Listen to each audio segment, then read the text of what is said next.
শুভ সকাল বন্ধুরা। কারণে অকারণে ব্লগের আমি শিপ্রা বলছি। আমার কর্তার তো অপারেশন হয়ে গেল, সিস্টোস্কপি হবে তোমাদের গল্প করেছিলাম। সিস্টোস্কপিতে ধরা পড়লো যে সিস্ট বলছি, প্রস্টাটটা অনেকটা বড় হয়ে ব্লকেজ হয়ে যাচ্ছে ইউরিনালের ওই জায়গাটা। যাই হোক, ওটা অপারেশন মাস্ট। তারপরে তো অপারেশনের পরের দিনই অপারেশন করে ফেললো। অপারেশন ভালো হয়েছে, একদম ভালো হয়েছে, খুব ভালো আছে। এই 2-1 দিনের মধ্যেই হয়তো ডিসচার্জ করবে, কিন্তু উইথ ক্যাথিটার ডিসচার্জ করবে। এই একটা।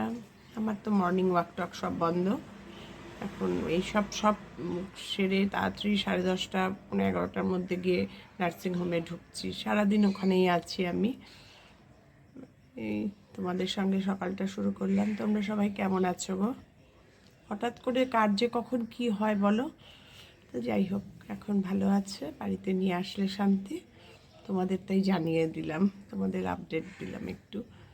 এখন রান্নাঘরে ঢুকবো, গিয়ে রান্না করব। কি রান্না করি তাও দেখাবো তোমাদের। আজ আমি তোমাদের করে দেখাবো ফুলকপির রোস্ট। ফুলকপির রোস্ট না আমি দুভাবে করি। মানে খুব টাইট কফি হলে ওটাকে কেটে নিয়ে ছোট ছোট, মানে এক একটা ফুলকে নিয়ে মশলা মাখিয়ে যেভাবে রোস্ট করব সেভাবেই করি। আর এটা দেখলাম একটু টাইট না, একটু লুজ আছে, বড় কিন্তু লুজ। আমি পোকার ভয়ে এরম করি। এই ফুলকপিটা ভালো করে ধুয়ে রেডি করে রেখেছি। এবার সব মশলা মাখিয়ে সর্ষের তেলের উপর বসিয়ে দেবো। কিভাবে করছি দেখো, দারুণ লাগে খেতে, দারুণ। একবার যদি তুমি বানিয়ে খাও ফুলকপির রোস্ট, খেলে আর তোমার কিচ্ছু খেতে চাইবে না। ফুলকপির রোস্টের মেন ইনগ্রিডিয়েন্টস হচ্ছে দই, টক দই। এটা কিন্তু একটু পরিমাণ মতো দিতে হবে। তারপরে দেব এই যে পেঁয়াজ, রসুন, আদা, কাঁচা লঙ্কা একসঙ্গে পেস্ট করে এনেছি, এটা দেব হচ্ছে ধনে জিরে গুঁড়ো দেব। আর দেব হচ্ছে কাশ্মীরি লঙ্কার গুঁড়ো, হলুদ। এই দিয়ে ভালো করে ফুলকপিটাকে মাখাবো। কী করে করছি তোমাদের দেখাচ্ছি, দেখো কী কী দিচ্ছি। দেখো, দিয়েছি রসুন, কাঁচা লঙ্কা আর আদা পেস্ট, ধনে জিরে গুঁড়ো, হলুদ, কাশ্মীরি লঙ্কার গুঁড়ো, অল্প একটু সর্ষের তেল। এবার সবগুলোকে একসঙ্গে ভালো করে মাখিয়ে নেব। সব মশলা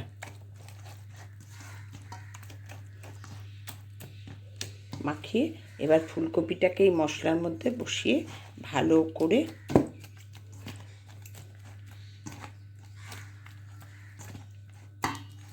করে ওপর নিচ করে মাখিয়ে মিনিট 5-10 রেখে দেব। তারপরে রান্নাটা শুরু করব। একটা ছোট ফুলকপিও ছিল, সেটাও দিয়ে দিলাম। মানে আমার কম পড়ে যায় ফুলকপি রোস্ট করলে, সবাই ভালোবাসে। এইভাবে ফুলকপি করি, আর না হলে ফুলকপি গোবিন্দভোগ চাল দিই। এইভাবে আমার ফুলকপি বেশি খাওয়া হয়। এবার নেক্সট যখন করব আবার দেখাচ্ছি তোমাদের। ফুলকপির রোস্ট করার জন্য কড়াইয়ে দিয়ে দিয়েছি পরিমাণ মতন সর্ষের তেল। এবার সর্ষের তেলটা গরম হলে এর মধ্যে দিয়ে দেবো রসুন, আদা আর কাঁচা লঙ্কার সঙ্গে যে পেঁয়াজ কেটেছি ওই পাটাটা একটুখানি দেবো, খুব একটা বেশি না, অল্পই রেখেছি।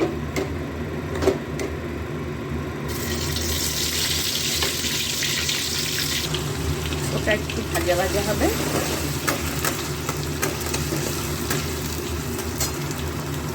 তারপরে ফুলকপিটা যে ম্যারিনেট করতে দিয়েছি ওটা দিয়ে দেবো। ওটা এবার এক এক করে বসিয়ে দেবো। এরকম ফাঁকা ফাঁকা ফুলকপি বলেই এত গোটাটা দিলাম। যে চাপা ফুলকপিও তো বড় বড় ফুলগুলো আলাদা করে দিয়ে দিলাম। এই তেলের মধ্যে বসিয়ে দেবো, ব্যাস হয়ে গেল। এবার ওর মতনও হতে থাকবে। আরও ছড়ানো কড়াই নিলে ভালো হয় ফুলকপি রোস্ট করতে গেলে।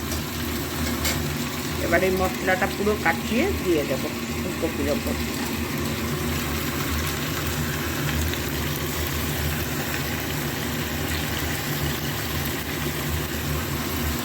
যা দারুণ লাগে না খেতে, একবার তোমরা এইভাবে বানিয়ে খেও।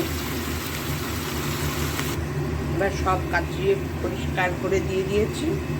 এবার এটাকে ঢেকে দেবো। ঢেকে গ্যাসটা একটু সিম করে হতে দেবো। এবার হোক, তোমাকে খুলে খুলে এরপরে এসে আবার দেখাবো। পুরোটাই ভাপে হবে, কোনো ভাজাভাজি কিছু নেই। 5-7 মিনিট বাদে এসে এরকম উল্টিয়ে দিলাম, দিয়ে আবার ঢেকে দেবো। এবার আবার হতে থাকবে। 5 মিনিট পর এসে উল্টে পাল্টে দিয়ে আবার ঢেকে দিয়ে যাচ্ছি, পুরোটাই ভাপে হবে। এবার আরেকটু বাদে আসবো, এসে তোমাদের ফাইনাল লুকটা দেখাবো।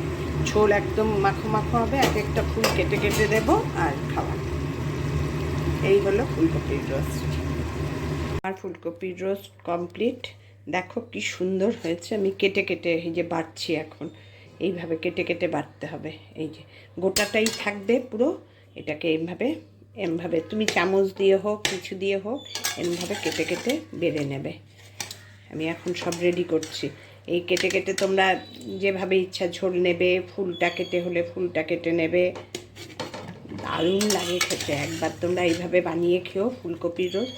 আর যখন বেশি টাইট ফুলকপি থাকে না, তখন আমি এইভাবে বড় বড় করে টুকরো করে নিয়ে এরমভাবে দই, ধনে জিরে গুঁড়ো, পেঁয়াজ রসুন আদা, কাঁচা লঙ্কা বাটা, আমার সম্পূর্ণ কাঁচা লঙ্কা, একটু দইটা পরিমাণ মতো লাগে, নুন মিষ্টি সব দিয়ে, হলুদ, কাশ্মীরি লঙ্কার গুঁড়ো সব দিয়ে মশলাটাকে মেখে ফুলকপির মধ্যে মাখিয়ে, এটা যতক্ষণ ম্যারিনেট করবে তত বেশি সফট হবে। তারপরে তুমি একবার ফুটে উঠলে পরে তেলের মধ্যে একটু পেঁয়াজ রসুন আদা বাটা দিয়ে ভাজা ভাজা হয়ে গেলেই ফুলকপিটা দিয়ে একটু ফুটে উঠলো যেই গ্যাস সিম করে বসিয়ে রেখে যাও। 5-7 মিনিট বাদে বাদে এসে উল্টিয়ে দাও। আজকে আমার ফুলকপি রোস্ট দেখিয়েই ভিডিওটা শেষ করলাম। তোমাদের যদি সবার ভালো লেগে থাকে আমার ভিডিও, লাইক কমেন্ট শেয়ার করে দিও। আমার রান্না করার টেকনিক একবার করে খেয়ে দেখো, আর মানে অন্য কিছু আর খেতে চাইবে না ফুলকপির। তোমরা সবাই ভালো থেকো, সুস্থ থেকো, সাবধানে থেকো। আবার দেখা হবে নতুন একটা দিন নতুন ভিডিওর সঙ্গে। টাটা।